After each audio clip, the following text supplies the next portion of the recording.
थांनाय 24 सालमारि BEd DLED course West Bengal hostel रों सोंनाय राव कलेजनि कोर्स फी सानजागमोनो दै तिफ्रासा हामप्रे बेदेकनि थानाय डेपुटेशन रिमानि आफ्रो तिफ्रासा हामप्रे बेदेकनि बुखाखनि इंगै सालजि जरा खावै रिमानि फियाबा सालजि जरा लाई थांमनि उलवा तिफ्रासा हामप्रे बेदेकनि दांफांनि बुखाखनि इंगै मुंसा काहाम फिराव बुंमानिया इंगै दिनि हायनो हायतेसा BEd DLED कोर्स रों सोंनाय राव दांफांनि थानि थांफिउखा फियाबा हाबनागो रुतुगै मालिया ट्राइबल वेलफेयर एबा तिफ्रासा हामप्रे बेदेकनि दांफां रखन आमनो तै बेदेकनि गुबुनि सेबुख्लायनि रखन संके बरकनि बुखाखनि इंगै मुंसा सयकक फिरक मुं मालिया रोंस्रोंनाय राव ताबुक बरकनि सानमुं अंखा बिसानि कोर्स फिनि रां रिना तंमान न रिवै रिना उंथुं नै बरक सावैखना रेखा গত 24 অগাস্ট আমরা 2018-20 BEd এবং DLED স্পন্সর স্টুডেন্ট বেসতে আমরা ডেপুটেশন দিয়েছিলাম।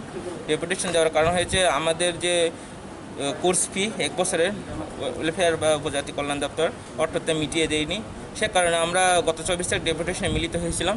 কিন্তু ডেপুটেশনে ডাইরেক্টর সাহেব এবং জয়েন্ট ডাইরেক্টর সাহেব, এডিশনাল সাহেব সবাই উপস্থিত ছিলেন। ওনারা আমাদেরকে সময় চেয়ে নিয়েছিল যে এই সমস্যার সমাধানের জন্য ওনাদেরকে আমরা 10 দিন যাতে সময় দিই। আমরা ওনাদের কথার মতোই 10 দিন সময় দিয়েছিলাম। 10 দিন তো সময় শেষ হয় 3 তারিখে, কিন্তু তবু আমরা আসিনি। 14 দিনের পর আজকে আমরা এখানে এসেছি। আসার পর আমরা দেখতে পেলাম কীভাবে তাদের কাছে নিউজটা গেল, বা আমরা কোনো ডেপুটেশন বা কোনো কথা ছিল না। তাহলে আমরা দেখতে পাই যে প্রথমে পুলিশ এখানে আমাদের গেটে পুলিশটা আটকেছিল, আমাদের পুলিশের দ্বারা আটকানো হয়েছিল। কিন্তু আমরা আসার পরে পুলিশদেরকে আমরা রিকোয়েস্ট করেছি যে আমাদের সমস্যার কথা বলেছি। সমস্যার কথা শোনার পর ওনারা আমাদেরকে সহযোগিতা করেছেন। সহযোগিতা করার পর আমরা ভিতরে ঢোকার আমরা সম্ভব হয়েছে। যার পর দেখি ডাইরেক্টর সাহেব, এডিশনাল ডাইরেক্টর সাহেব, জয়েন্ট ডাইরেক্টর সাহেব কেউ নেই, পুরো অফিসটাই খালি করে রাখা হয়েছে। পরে জিজ্ঞেস করার পর তারা আমাদেরকে বলেছে যে স্যার, তারা অফিসার সবাই করোনায় আক্রান্ত। তাহলে আমরা খুবই দুঃখিত হলাম। গিয়ে দেখতে পেলাম যে যদি করোনাই হয়, এ থেকে পুরো অফিসটাই ঠিক মতো চলছিল, শুধু অফিসারই নাই। তাহলে আমরা আমাদের রাজ্য সরকার দ্বারা আমরা যে নিয়মাবলী দেখেছিলাম যে যদি কোনো অফিসার, কোনো স্টাফ যদি করোনায় আক্রান্ত হয়, সেই অফিস স্টাফকে স্যানিটাইজ বা হোম কোয়ারেন্টাইনে পাঠানো হয়। কিন্তু সেই নিয়মাবলী এখানে কোনোই দেখতে পাইনি। কিন্তু আমরা 2-3 জনকে জিজ্ঞাসা করার পর 2-3 জনের 2-3 রকম আমরা আনসার পেয়েছি। অনেকজন বলেছে যে স্যার 2 দিন পরে আসবে, অনেকজন বলেছে যে স্যার 2 ঘন্টার পর আসবে। কিন্তু তখন আমরা সন্দেহ হয়ে যাই, কারণ 10 দিন দিয়ে দিয়েছে।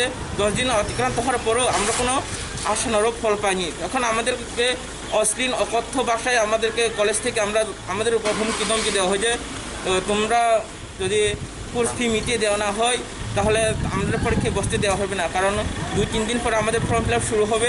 যদি ফর্ম ফিল আপ আমরা জমা দিতে না পারি, তাহলে আমরা প্রায় 1 বছর আমরা এমনি শেষ হয়ে যাবে। তো আমাদের প্রায় 4-5টা কলেজ এখন খুবই আমরা অসুবিধায় আছি। আমরা ছাত্ররা আমাদের যে ভবিষ্যৎ অন্ধকার বলে আমরা মনে করি যে আমাদের যে ভবিষ্যৎ দ্বারহীন নৌকার মতো। আমরা এখন জানি না যে আমাদের ভবিষ্যৎ কী হবে।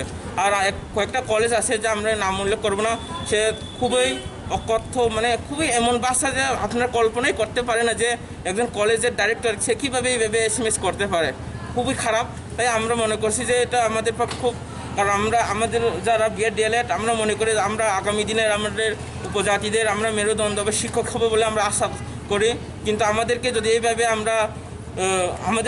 যদি বঞ্চিত করা হয়, তাহলে আমরা আগামী দিন কি মেসেজ দেবো? আমরা খুবই এখন চিন্তায় আছি, দুঃখিত। কারণ আমাদেরকে ট্রাইবাল ওয়েলফেয়ার এবং সরকার আমাদেরকে 2 বছরের যে কথা দিয়েছিল সে কথা এখানে রাখিনি। 1 বছর পরে ওনারা বলে দিয়েছে ওয়েলফেয়ার দপ্তর এবং সরকারের টাকা শেষ, তারা পড়াতে পারবে না। তাই আমরা খুবই দুঃখিত, কারণ আমরা খুব BPL এবং গরিব অন্তর্দয় পরিবারের ছেলে।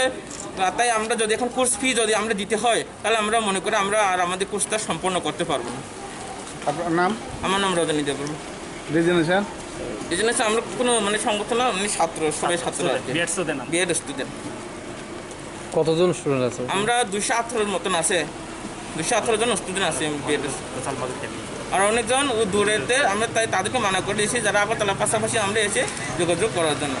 যদি আমরা এসে এই জন্য যে আমরা স্কলারশিপ এখনো পাইনি আমরা, কিন্তু স্যার তারা তো খালি আমরা ডেট দিচ্ছে, কিন্তু ডেটের ডেট খালি ডেটের ডেট কিন্তু আমরা পাইছি না।